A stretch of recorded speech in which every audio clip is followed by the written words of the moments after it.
وَلَقَدْ يَسَّرْنَا الْقُرْآنَ لِلذِّكْرِ فَهَلْ مِن مُّدَّكِرٍ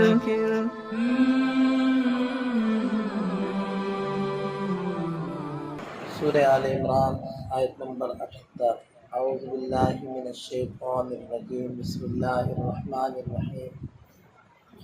وَإِنَّ مِنْهُمْ لَفَرِيقًا يَلْوُونَ أَلْسِنَتَهُم بِالْكِتَابِ لِتَحْسَبُوهُ مِنَ الْكِتَابِ وَمَا هُوَ مِنَ الْكِتَابِ وَيَقُولُونَ هُوَ مِنْ عِندِ اللَّهِ وَمَا هُوَ مِنْ عِندِ اللَّهِ وَيَقُولُونَ عَلَى اللَّهِ الْكَذِبَ وَهُمْ يَعْلَمُونَ۔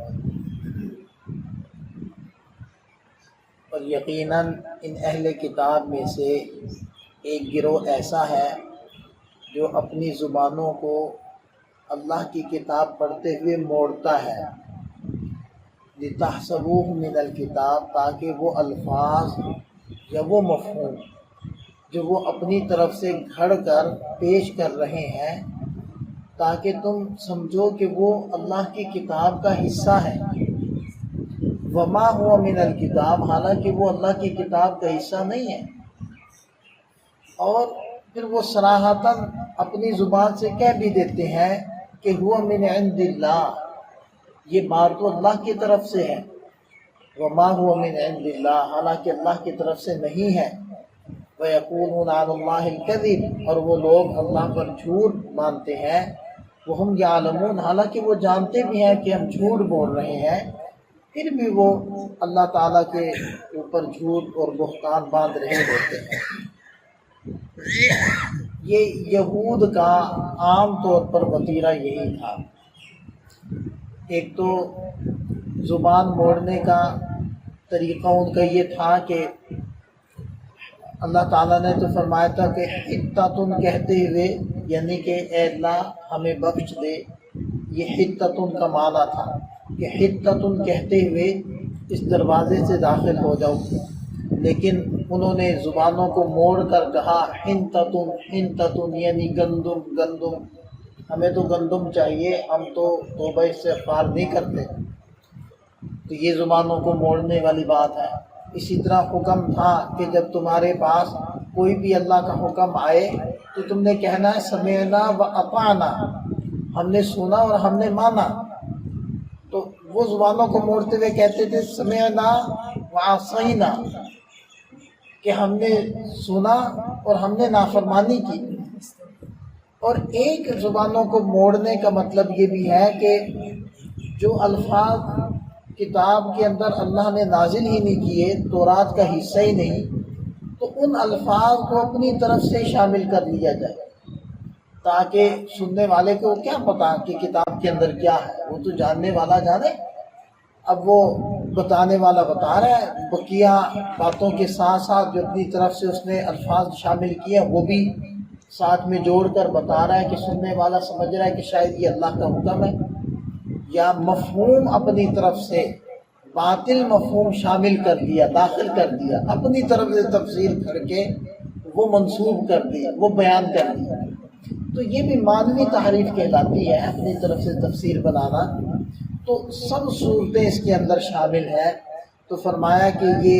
جھوٹے ہیں، یہ اللہ پر جھوٹ باندھ رہے ہیں، اور جھوٹ بولتے ہوئے ان کا دل گواہی دے رہا ہے کہ ہم جھوٹے ہیں، لیکن پھر بھی یہ حرکت کر رہے ہیں۔ بقیہ یہود اپنی طرف سے دعوے کرتے تھے کہ جی جو حضرت عزیر علیہ السلام ہیں وہ اللہ کے بیٹے ہیں،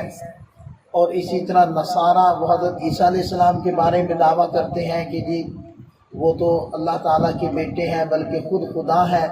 اور یہ بھی آگے بڑھ کر کہا کرتے تھے کہ یہ باتیں تو خود حضرت عیسیٰ علیہ السلام نے ہمیں فرمائی ہیں، خود انہوں نے تعلیم دی ہے کہ مجھے اللہ کا بیٹا کہو یا مجھے خدا کہو۔ اور اسی طرح جب یہ نجران کا وفد تھا تو ان لوگوں نے بھی اس موقع پر یہ بات کہی تھی کہ اے محمد صلی اللہ علیہ وسلم، کیا آپ یہ چاہتے ہیں کہ ہم آپ کی عبادت کریں؟ تو نبی پاک صلی اللہ علیہ وسلم نے ارشاد فرمایا کہ نہیں، ہرگز نہیں، مجھے اس بات کے لیے نہیں بھیجا گیا کہ میں تمہیں یہ کہوں کہ تم میری عبادت کرو، بلکہ ہم تو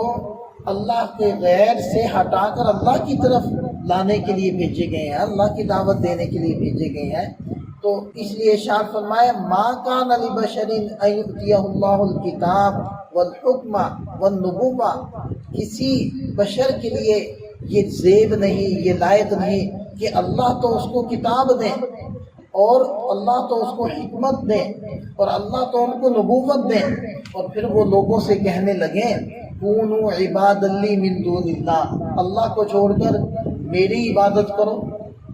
حالانکہ اللہ ان کو نبوت دے چکے ہیں۔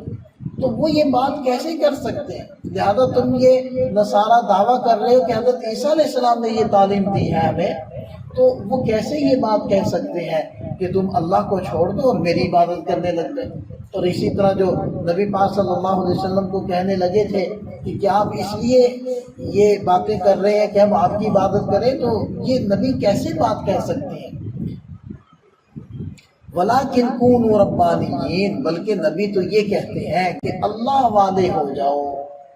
رب والے بن جاؤ، ربانیین، رب والے بن جاؤ، بِمَا كُنتُمْ تُعَلِّمُونَ الْكِتَابَ، بسبب اس کے کہ تم کتاب کو سکھاتے ہو، وَبِمَا كُنتُمْ تَدْرُسُونَ، اور بسبب اس کے کہ تم خود بھی اللہ کی کتاب کے اندر یہی تعلیم پڑھتے ہو کہ نبیوں کا یہ شیوا نہیں، نبیوں کی یہ تعلیم نہیں، نبیوں کا یہ فرض منصبی نہیں کہ وہ اللہ کے غیر کی طرف جھکائے، وہ تو اللہ کی طرف جھکاتے ہیں۔ تو دیکھیں اس کی ضمن میں عصمت انبیاء کرام کا مسئلہ بھی سمجھ میں آ جاتا ہے کہ اللہ تعالیٰ جن شخصیتوں کا انتخاب فرماتے ہیں اور جن کو نبوت کے ساتھ سرفراز فرماتے ہیں وہ کبھی بھی گمراہ نہیں ہو سکتے، اس لیے کہ اگر نبی ہی اپنی تعلیمات کے خلاف وہ دعوت دینے لگے تو اس کا مطلب ہے کہ اللہ تعالیٰ کو پتہ ہی نہیں چلا کہ یہ اس منصب کے اہل بھی تھے یا نہیں تھے، تو اللہ تعالیٰ نے اہل سمجھ کر ان کو وہ منصب دے دیا حالانکہ وہ اس کے اہل نہیں تھے، یا اللہ تعالیٰ کا علم ہی نہیں تھا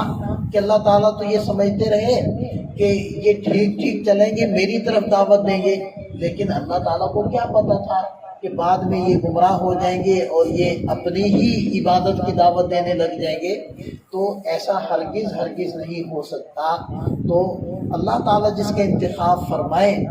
وہ اہل بھی ہوتا ہے اور وہ کبھی بھی گمراہ نہیں ہوتا، تو اسی سے نبی انبیاء کرام کی عصمت کا مسئلہ بھی سمجھ میں آ جاتا ہے۔ تو بہرحال اس سے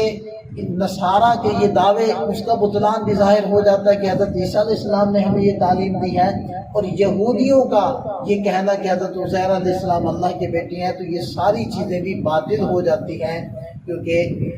انبیاء کرام کی یہ دعوت ہرگز نہیں رہی، یہ اپنی طرف سے ان لوگوں نے تحریف کی ہوئی ہے۔ وَلَا يَأْمُرَكُمْ أَن تَتَّخِذُوا الْمَلَائِكَةَ وَالنَّبِيِّينَ أَرْبَابًا، اور نبی تمہیں یہ دعوت نہیں دیتے کہ تم فرشتوں کو اور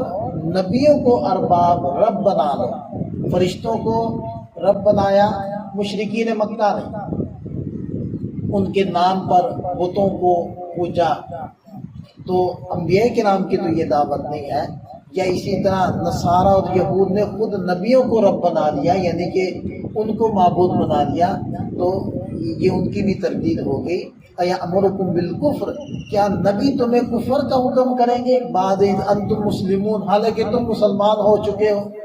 تم اللہ کی عبادت کر رہے ہو اور نبی آ کر تمہیں کہیں کہ نہیں تم اللہ کی نہ کرو ہماری کرو، کیا ایسا ہوگا؟ ایسا تو ہرگز نہیں ہوگا۔ اس کا مطلب یہ جتنی بھی تعلیمات ہیں جو راہ حق سے ہٹی ہوئی ہیں یہ ساری لوگوں کی خود ساختہ ہے، نبیوں کی دعوت نہیں ہے۔ اللہ تعالیٰ ہمیں سمجھ عطا فرمائے۔